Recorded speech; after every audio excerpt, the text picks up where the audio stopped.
दोस्तों, आज हम एक ऐसे सवाल के बारे में बात करने वाले हैं जो सदियों से इंसानों को सोचने पर मजबूर करता आया है। क्या हम ब्रह्मांड में अकेले हैं? क्या कहीं दूर किसी और ग्रह पर जीवन है? क्या एलियंस सचमुच में होते हैं? और अगर हाँ, तो क्या वो कभी धरती पर आए हैं? इन सवालों के जवाब ढूंढना आसान नहीं है, लेकिन एक चीज जो हमें इनके बारे में सोचने पर मजबूर करती है वो है यूएफओज। यूएफओज यानी अनआइडेंटिफाइड फ्लाइंग ऑब्जेक्ट्स, वो अजीबोगरीब चीजें हैं जो आसमान में दिखाई देती हैं, लेकिन इन्हें पहचान पाना बहुत मुश्किल होता है। कुछ लोग इन्हें देखकर डर जाते हैं, तो कुछ लोग इन्हें देखकर रोमांचित हो जाते हैं। लेकिन एक बात तो तय है, यूएफओज लोगों की कल्पनाओं को सदियों से उड़ान देते आ रहे हैं। लेकिन क्या ये यूएफओज सचमुच में एलियंस के यान हैं, या फिर ये महज हमारी कल्पनाओं का खेल है? क्या ये महज मौसम के गुब्बारे हैं, या फिर इनके पीछे कुछ और है, कुछ ऐसा जो हमारी समझ से परे है? इन सवालों के जवाब ढूंढने के लिए हमें यूएफओज की दुनिया में थोड़ा गहरा उतरना होगा। हमें उन घटनाओं को समझना होगा जिनकी वजह से यूएफओज आज इतने चर्चित हैं। हमें उन लोगों की बातें सुननी होंगी जिन्होंने यूएफओज देखने का दावा किया है, और हमें उन वैज्ञानिकों की राय भी जाननी होगी जो इन घटनाओं के पीछे के सच को जानने की कोशिश कर रहे हैं। तो चलिए शुरू करते हैं यूएफओज की दुनिया का ये सफर, और जानने की कोशिश करते हैं कि क्या हम वाकई में इस ब्रह्मांड में अकेले हैं। यूएफओज की कहानी की शुरुआत होती है 1947 में, जब अमेरिका के एक पायलट केनेथ अर्नोल्ड ने वॉशिंगटन के ऊपर आसमान में 9 अजीबोगरीब चीजें देखीं। ये चीजें बहुत तेजी से उड़ रही थीं और इनकी बनावट किसी भी जहाज या विमान से अलग थी। अर्नोल्ड ने बताया कि ये चीजें पानी की सतह पर फिसलते हुए दिखाई दे रही थीं। उनकी इस कहानी ने मीडिया में टहलका मचा दिया, और देखते ही देखते फ्लाइंग सॉसर यानी उड़न तश्तरी शब्द लोगों की जुबान पर चढ़ गया। अब ये फ्लाइंग सॉसर आखिर क्या चीज थी, ये तो कोई नहीं जानता था। कुछ लोगों का मानना था कि ये किसी दुश्मन देश के गुप्त हथियार हो सकते हैं। कुछ लोगों को लगता था कि ये एलियंस के यान हैं जो किसी दूसरे ग्रह से आए हैं। लेकिन सच क्या था, ये सवाल आज भी अनसुलझा है। अर्नोल्ड की कहानी के बाद पूरी दुनिया में यूएफओ देखे जाने की खबरें आने लगी। लोग तरह तरह की अजीबोगरीब चीजें आसमान में देखने लगे, और हर कोई अपनी कहानी सुनाने लगा। इनमें से कुछ कहानियां तो इतनी अजीबोगरीब थीं कि सुनने में ही अविश्वसनीय लगती थीं। लेकिन सवाल यह है कि क्या इन कहानियों में कोई सच्चाई है? क्या वाकई में कोई ऐसी शक्ति है जो हमसे कहीं आगे है और जो चुपके से हम पर नजर रखे हुए हैं? या फिर ये महज हमारी कल्पनाओं का खेल है? ये सवाल वाकई में बहुत पेचीदा है, और इसका जवाब ढूंढना आसान नहीं है।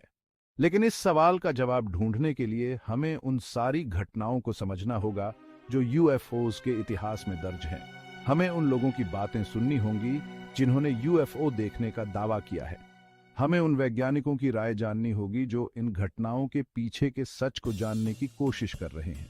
और हमें उन तमाम सबूतों का विश्लेषण करना होगा जो यूएफओज के अस्तित्व की ओर इशारा करते हैं। तो आइए इस वीडियो में हम साथ मिलकर यूएफओज की दुनिया का सफर करते हैं, और उन तमाम रहस्यों से पर्दा उठाने की कोशिश करते हैं जो सदियों से इंसान को सोचने पर मजबूर करते आ रहे हैं। अब यूएफओज की कहानी में थोड़ा और आगे बढ़ते हैं, और उस घटना की बात करते हैं जिसने यूएफओज को लेकर पूरी दुनिया में सनसनी फैला दी थी। ये घटना थी 1947 में अमेरिका के रोजवेल, न्यू मैक्सिको में हुई एक रहस्यमय दुर्घटना। कहानी कुछ यूं है कि एक स्थानीय किसान ने अपने खेत में कुछ अजीबोगरीब मलबा देखा। ये मलबा किसी भी जहाज या विमान का नहीं लग रहा था। ये चमकीला था, हल्का था, और इस पर अजीबोगरीब निशान बने हुए थे। जब ये खबर अधिकारियों तक पहुंची तो उन्होंने इस घटना को बेहद ही गंभीरता से लिया। सेना ने तुरंत उस इलाके को घेर लिया, और मीडिया को किसी भी कीमत पर वहां आने से रोक दिया गया। शुरुआत में सेना ने खुद इस बात की पुष्टि की कि उनके हाथ एक उड़न तश्तरी लगी है, लेकिन कुछ ही घंटों बाद सेना ने अपना बयान बदल दिया। अब उनका कहना था कि वो मलबा दरअसल एक मौसम का गुब्बारा था जो दुर्घटनाग्रस्त हो गया था। लेकिन लोगों को सेना की ये सफाई जमी नहीं। बहुत से लोगों का मानना था कि सेना सच छुपा रही है। उनका कहना था कि असल में वहां एक एलियंस का जहाज गिरा था, और सेना उस जहाज और उसमें सवार एलियंस के शवों को दुनिया से छुपा रही है। रोजवेल की घटना आज भी एक रहस्य बनी हुई है। कोई नहीं जानता कि उस दिन असल में क्या हुआ था। लेकिन इस घटना ने यूएफओज के प्रति लोगों की उत्सुकता को और बढ़ा दिया।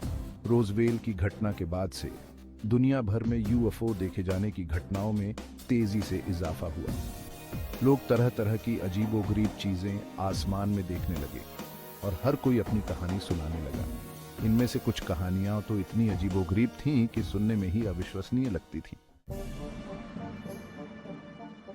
दोस्तों, रोजवेल की घटना ने यूएफओस के प्रति लोगों की जिज्ञासा को तो बढ़ाया ही साथ इसने दुनिया भर में यूएफओ देखे जाने की घटनाओं में भी इजाफा कर दिया। लोग अब पहले से ज्यादा सतर्क रहने लगे थे और आसमान की तरफ देखने लगे थे, इस उम्मीद में कि शायद उन्हें भी कोई अजीबोगरीब चीज दिख जाए। और हुआ भी कुछ ऐसा ही। रोजवेल के बाद दुनिया भर से यूएफओ देखे जाने की हजारों खबरें आने लगी। कोई कहता कि उसने रात के अंधेरे में आसमान में एक चमकती हुई चीज देखी जो बहुत तेजी से आगे बढ़ रही थी, तो कोई कहता कि उसने दिन दहाड़े एक अजीबोगरीब आकार का यान देखा जो हवा में तैर रहा था। इन घटनाओं को लेकर तरह तरह की थ्योरीज सामने आई। कुछ लोग इन्हें एलियंस के यान मानते थे, तो कुछ लोग इन्हें सरकार के गुप्त हथियार, कुछ लोग तो ये भी मानते थे कि ये दूसरी दुनिया के लोग हैं जो हमसे संपर्क साधने की कोशिश कर रहे हैं। लेकिन इन तमाम थ्योरीज के बीच एक सवाल जो बार बार उठता है वो ये है कि अगर वाकई में एलियंस हैं तो वो हमसे संपर्क क्यों नहीं साधते? क्या वो हमसे डरते हैं या फिर वो चुपके से हमारी जासूसी कर रहे हैं? इन सवालों के जवाब ढूंढना आसान नहीं है, लेकिन एक बात तो तय है, यूएफओस का रहस्य आज भी बरकरार है। दोस्तों, यूएफओस की दुनिया में एक सवाल जो हमेशा से गूंजता रहा है वो ये है कि क्या सरकारें हमसे कुछ छुपा रही हैं? क्या यूएफओस के बारे में हमें पूरी जानकारी नहीं दी जा रही है? यह सवाल इसलिए भी उठता है क्योंकि दुनिया भर की सरकारों ने यूएफओस की घटनाओं की जांच के लिए कई गुप्त प्रोजेक्ट चलाए हैं। अमेरिका का प्रोजेक्ट ब्लू बुक इसका सबसे बड़ा उदाहरण है। 1952 से 1969 तक चले इस प्रोजेक्ट के तहत अमेरिकी वायुसेना ने यूएफओस से जुड़ी 12,000 से ज्यादा घटनाओं की जांच की थी। हालांकि इस प्रोजेक्ट के ज्यादातर दस्तावेज आज भी गुप्त हैं, लेकिन जो थोड़ी बहुत जानकारी सार्वजनिक की गई है उसे भी ये साफ होता है कि यूएफओस का मामला जितना आसान दिखता है उतना है नहीं। हाल ही में अमेरिकी रक्षा विभाग ने UAP task force unidentified aerial phenomena का गठन किया है जो यूएफओ जैसी घटनाओं का विश्लेषण करती है। इस टास्क फोर्स ने भी अपनी रिपोर्ट में इस बात की पुष्टि की है कि कुछ यूएपी ऐसी हैं जिनके बारे में उन्हें अभी तक कोई जानकारी नहीं है। इन तमाम बातों से साफ होता है कि यूएफओस का मामला वाकई में बहुत पेचीदा है। हो सकता है कि सरकारें हमसे कुछ छुपा रही हों या फिर हो सकता है कि उन्हें खुद भी पूरी जानकारी न हो, लेकिन एक बात तो तय है, यूएफओस का रहस्य सुलझने का नाम नहीं ले रहा है। दोस्तों, यूएफओस के साथ एक सवाल जो हमेशा से जुड़ा रहा है वो है एलियंस का। क्या ये यूएफओस वाकई में एलियंस के यान हैं? क्या हमारी धरती पर एलियंस आते हैं? ये सवाल सदियों से इंसानों को सोचने पर मजबूर करता आया है।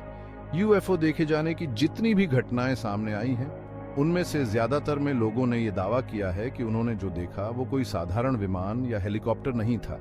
उनका कहना है कि उन्होंने जो देखा वो कुछ ऐसा था जो हमारी तकनीक से कहीं आगे था, कुछ ऐसा जो सिर्फ एलियंस के पास हो सकता है। दुनिया भर में कई लोग ऐसे हैं जिन्होंने एलियंस के साथ संपर्क होने या अपहरण की कहानियां सुनाई हैं। कुछ लोगों ने तो ये भी दावा किया है कि एलियंस ने उन पर प्रयोग किए हैं। हालांकि इन दावों का कोई ठोस प्रमाण नहीं है, लेकिन इन कहानियों को सुनकर एक सवाल जो बार बार जहन में आता है वो ये है कि अगर वाकई में एलियंस हैं तो वो हमसे संपर्क क्यों नहीं साधते? क्या वो हमसे डरते हैं या फिर वो चुपके से हमारी जासूसी कर रहे हैं? इन सवालों के जवाब शायद हमें भविष्य में ही मिल पाएंगे। दोस्तों, यूएफओस का रहस्य आज भी बरकरार है, लेकिन एक बात तो तय है, इस रहस्य को लेकर लोगों की दिलचस्पी कम होने का नाम नहीं ले रही है। Gap 2S।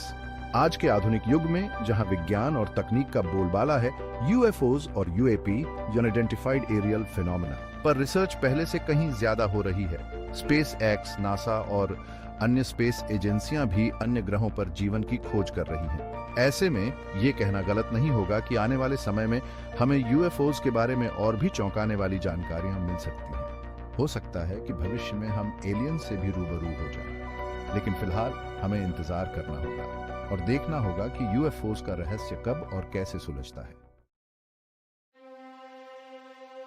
तो दोस्तों, ये थी यूएफओज की कहानी। एक ऐसी कहानी जो रहस्यों और रोमांच से भरी हुई है। एक ऐसी कहानी जो हमें सोचने पर मजबूर करती है कि क्या वाकई में हम इस ब्रह्मांड में अकेले हैं। वैज्ञानिकों का मानना है कि अंतरिक्ष में जीवन की संभावना है और हम लगातार ऐसी तकनीक विकसित कर रहे हैं जिससे हम एलियंस से संपर्क साध सकें। हो सकता है कि आने वाले समय में हम इस सवाल का जवाब ढूंढ ही लें, लेकिन तब तक हमें यूएफओज के रहस्य को उसी तरह स्वीकार करना होगा जैसे वो है, एक अनसुलझे रहस्य के रूप में।